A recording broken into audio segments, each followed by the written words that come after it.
Now on Cos and Heels, it's time for the 13th Immortal Mal Meninga. Get discounted prescriptions and save more money every day at Chemist Warehouse. Mal, how are you, mate? Good morning, men. How are you? Going well. Well, we better thanks, hit you with the hard questions straight up. We're talking goatees. Who's some of the great goatees that you've played alongside? You come through some really good eras of hairdos and mustaches and the like. Hair, a lot of hair. Yeah, I did. I mean, one that springs to mind definitely is a guy called Kevin Hardwick. He played for the old Balmain Tigers. He looked like one of the three musketeers, Musket Fest. Yes. So, mate, I reckon if he lived in that era, he would have fitted in really, really nicely. So, great player, great back rower he was. Known for his defence. So, yeah, he's sort of the one that sort of springs to mind straight away. Mel, did you play against Ziggy Niscott? I did. Yeah. Well, he's been back. Yeah, God, that's going back. It's even going back further. That's right. I thought he was Balmain, but Corey's saying South only. No, South. He played for South. Yep. What about Neil Pringle? I'm not quite sure. Neil Pringle probably had a goatee, didn't he? He did, another Balmain man. Yeah, so the Tigers. Yeah, so I played golf with him recently. Yeah, there's a couple of honourable mentions that have just come through. Damien Cook, we forgot about Damien Cook at hooker. He could roll in as he's got a fair goatee. Gutho, Gutho's got he's a your goatee. fullback. There you go. Well, no, he's not my fullback. It's a tough team to make this one. He's not my fullback. Anyway. No, I've got Angus Crichton. He's going. Not Angus. Stephen Crichton's gone back to fullback for me in my team. Angus Crichton's going to be in my back row. He's got a fair goat. Okay. Any room for Viv Richards? No, Viv Richards. No, you get manager. Get him on the wing. Hey, we better ask some real questions to the man while we got his time. Referee and crackdown. I mean, we heard last night Abdo had come out and said that there's going to be a crackdown, which probably leads to the point where, the first couple of rounds, it was all about the play of the ball and overseeing, of these, any contact to the head was deemed, whether it was accidental or not, mitigating circumstances or not, was 10 in the bin. That's been overseen. Now, we expect that to probably change this round. Yeah, I would think so, because, definitely. When they sort of make those sort of amendments and, send out those emails back out to the clubs, obviously, that's a forewarning. Coaches will be, obviously, making sure that, they tell their players. But it's been, I don't mind it, because at the moment, if the NRL's willing to come out and express their views around the refereeing and say that it's not quite up to where we standards were, and then those referees or touch judges or or bunker reviewers, they're not up to standards. They get dropped. I feel this is not a bad one. I think it'll appease all the coaches and at least the fans get an idea of what's actually going on behind the scenes and what is the what's the way that the game is thinking. Yeah, some unpunished head contact on the weekend, mate, but let's move on from that. What first springs to mind with last weekend's football for you? All the upsets. Yep. Obviously, so the Rabbitohs over the Panthers, the Dragons obviously over the Storm. There was so many of them, and it's exciting. It's exciting for the comp. The best team of the round would have probably go to the Dogs. I thought they were excellent against the Sharks. The Sharks are at home. They just out-muscled the Sharks. They look particularly very good. And obviously there's been a bit of controversy around the head eyes and then the penalties are gone with that. So it's been a very topical round once again, and we sort of seem to thrive on all that. The confidence at the Bulldogs is really growing, isn't it? There doesn't seem to be a weak spot on the field. We're just playing like a team. If you go through, you look at their roster, and you look at the team on the weekend. They had Toby Sexton and Bailey Hayward in the halves. Young Connor Tracy at fullback, and you obviously Reid Marnie at the 9 is regarded as one of the best hookers in the comp. But you look at that and you put it against the Sharks team, who had, Braden Trindle and Nico Hines have been going great footy, and Will Kennedy and young Blake Braley, who's a great player too. You think, well, the Sharks are going to win this game. Yeah. But they seem to just dig down deep and play for each other and, make it really difficult for the opposition to get any momentum whatsoever.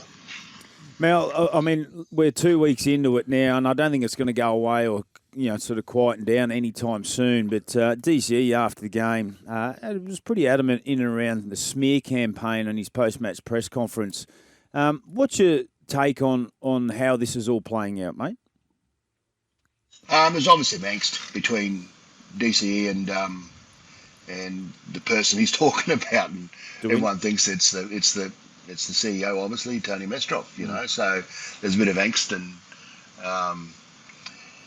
wouldn't call it hatred, but detestment, I guess, if that's the word. I'm not quite sure it's the word, guys. But I think there's obviously that happening at the moment, and then there's the rumours around what's he going to do next. Obviously, there's assumptions, but you would think, I don't know, gents, but if he's going to get 1 to 1.2 million to get a 2-year contract, wouldn't you keep on playing in the NRL?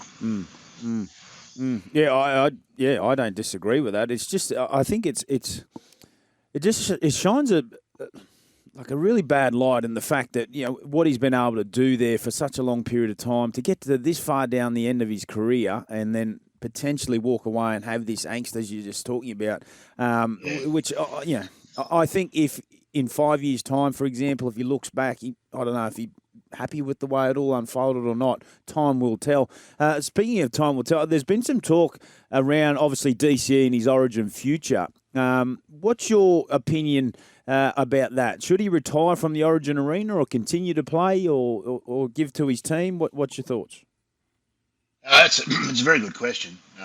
He doesn't have to prove anything in my mind around the international and the State of Origin program. But if he's playing well enough, and he wants to play, I think it's virtually up to him, really. I mean, I think him and Billy will sit down and have a bit of a conversation about it. But I would think that if Billy and him come to an agreement that he still wants to keep on going, that he'll play Origin. I can't see any reason why he shouldn't, except the fact that he wants to give his wholehearted effort to the Manly side this year to get a premiership. And we all know how teams fluctuate, through this period, through the Origin period. So he may make that decision, but if he wants to play, put it this way, because if I'm reading between the lines and I'm assuming something, what's happening with the Manly club at the moment, I would suggest that he'll play. Yeah. Not out of spite, but he wants to prove a point.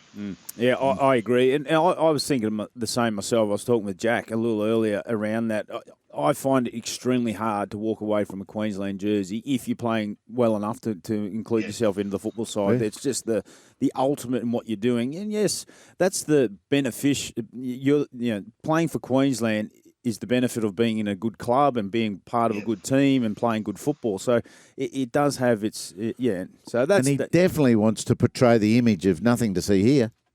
That's back to business as usual. I think the other factor would be, and I've been in this situation. When I retired in '94, it's going back a while. I actually remember this, but I was the captain of a losing Origin program, of series.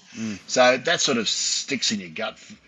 In your mind for forever, really. If I'm really being honest with myself, and I'm thinking, you don't want to be leaving your career. Well, you'll be trying to leave your career on a winning note, don't you?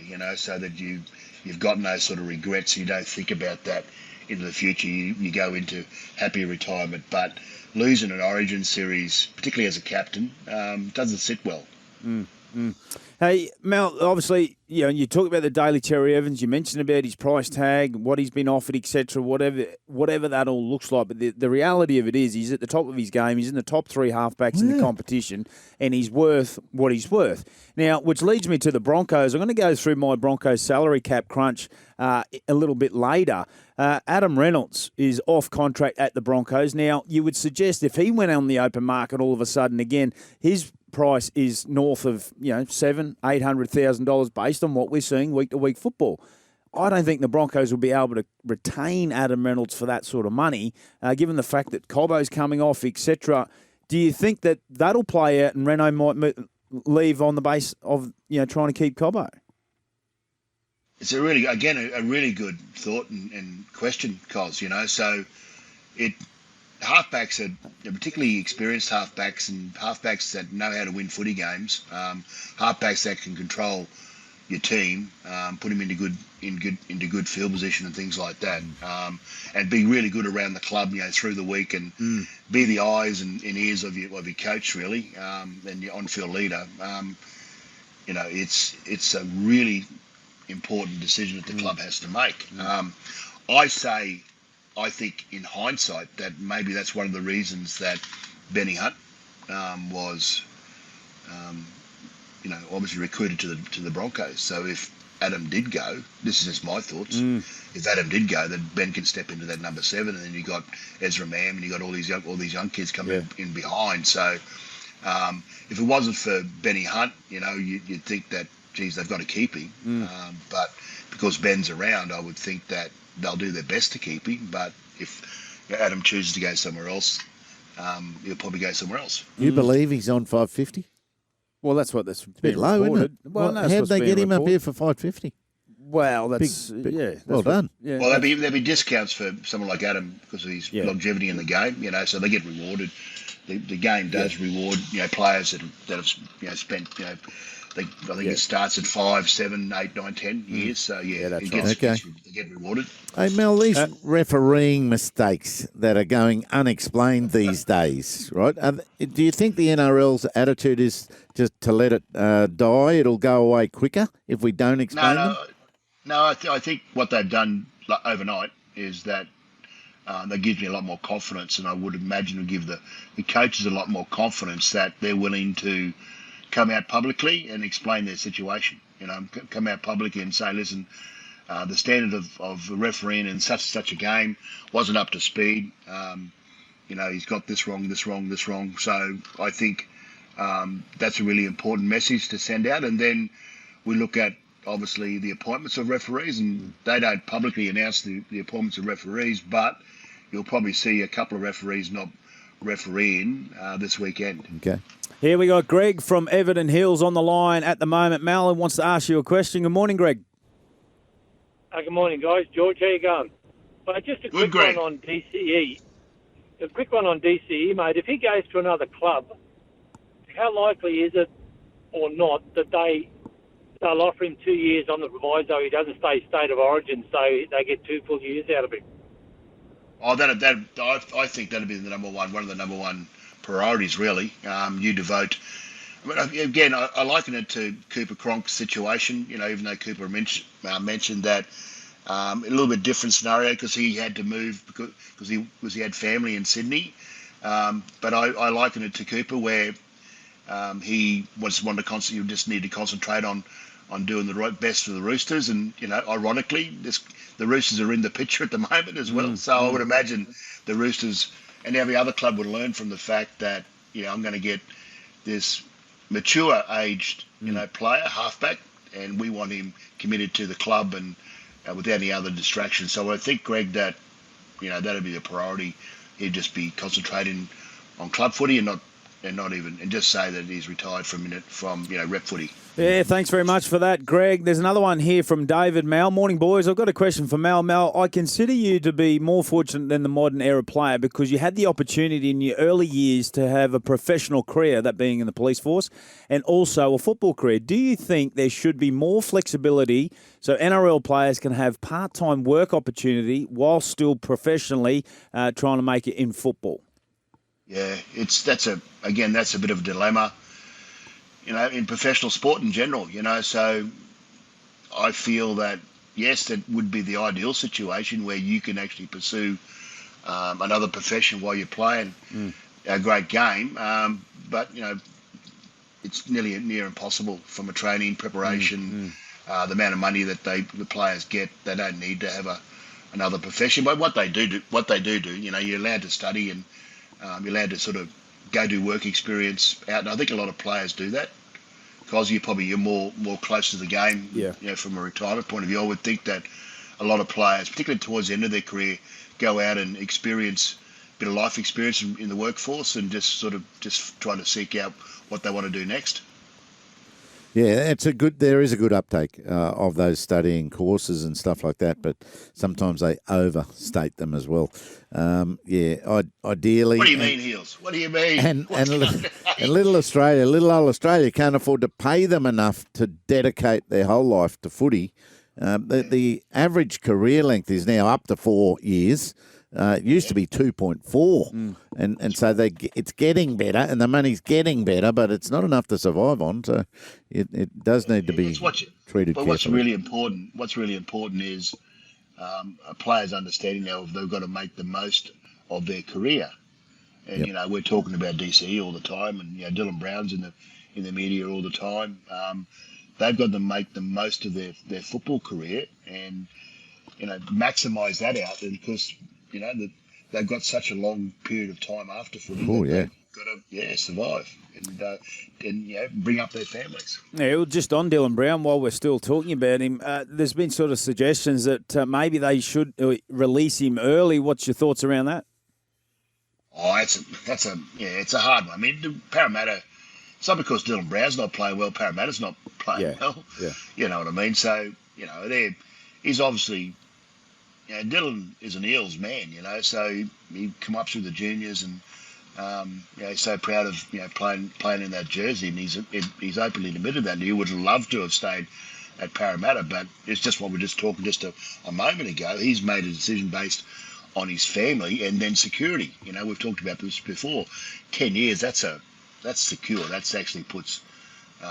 You don't put your Q in the rack. He might have put his Q in the rack with the Eels, but I think he fulfills his obligations there.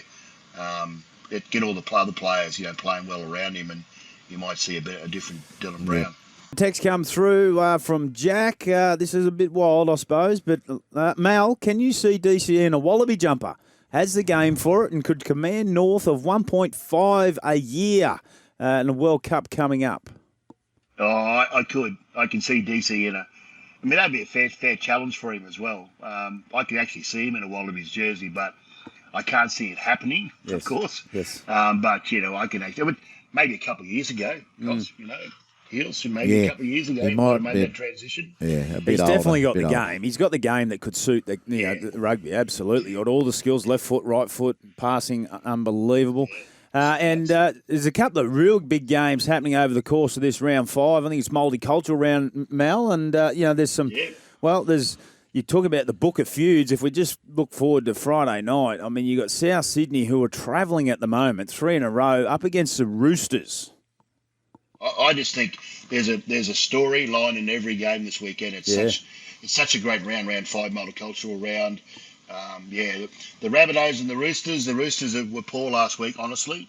Tides are good, but the Rabbitohs flying underway in the course, and the upset of the round really against the Panthers. And it looks like Latrell is back for the Rabbitohs. The teams will get announced this afternoon, but he's on track to be playing for that one, I think.